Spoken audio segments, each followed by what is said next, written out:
Bonjour et bienvenue dans cette nouvelle vidéo Mercato. Alors aujourd'hui, il y a pas mal d'informations qui sont sorties récemment dans la presse. Alors sans plus tarder, commençons. Le PSG relance la piste Alexander Isak, un dossier chaud pour l'été, exclusivité PSG Inside Actu sur X. Alors que le Paris Saint-Germain continue de planifier son mercato estival, une cible bien connue refait surface, Alexander Isak. L'attaquant suédois de Newcastle, auteur d'une saison remarquable en Première Ligue, figure toujours parmi les priorités du club de la capitale. Malgré une volonté affichée de recentrer le recrutement autour de joueurs français ou issus de la Ligue 1, le PSG n'exclut pas d'aller chercher 2 à 3 profils évoluant à l'étranger, et Alexander Isak fait clairement partie de cette shortlist prestigieuse.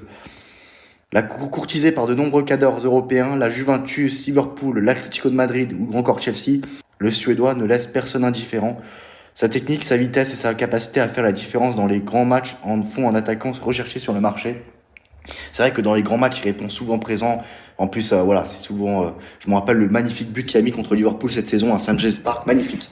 Un coup de canon magnifique. Voilà.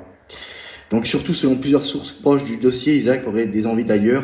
Malgré une place importante à Newcastle, il envisagerait un nouveau challenge, notamment dans un club qualifié pour la Ligue des Champions, même si Newcastle peut très bien se qualifier pour la Ligue des Champions la saison prochaine.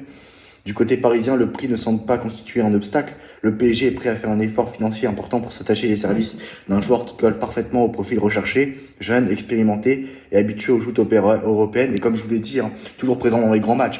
Il marque souvent dans les grands matchs, contre Manchester City, il a marqué contre le PSG au Parc des Princes et tout ça.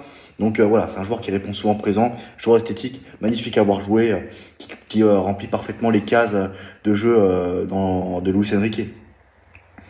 Le dossier Isak sera à surveiller de très près dans les prochaines semaines.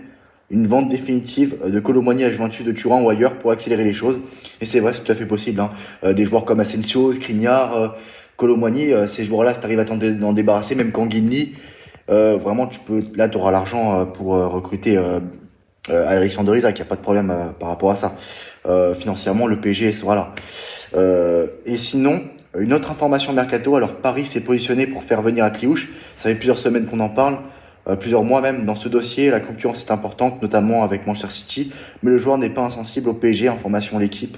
Donc voilà, c'est vrai qu'Akliouche au PSG, ça sera une très bonne idée. Là, j'ai parlé précédemment d'Alexander Isak. C'est vrai que pour moi, le PSG doit recruter un autre attaquant cet été, soit un ailier, soit un buteur.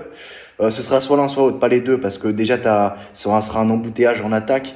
En termes d'ailier, t'as Kvaratskhelia, Barcola, voilà, t'as Doué, tout ça qui peut jouer ailier. Donc ça serait, voilà, pour moi, c'est soit un ailier, soit un buteur. En plus, voilà, Ousmane Dembélé répond parfaitement à ce poste de faux numéro 9. Il assume parfaitement ce rôle-là. Donc, ça sera très compliqué de recruter deux joueurs, deux attaquants quand même. Je pense que ce sera un attaquant, pas plus, pour cet été pour le PSG. Après, c'est mon avis. Alors, c'est possible que le PSG recrute à la fois un ailier, à la fois un buteur. Mais pour moi, ce sera soit l'un, soit l'autre. À vous de me le dire en commentaire. Et c'est tout n'hésitez pas à donner vos avis en commentaire aussi. Et on se retrouve très prochainement pour une nouvelle vidéo Mercado. À très bientôt. Ciao.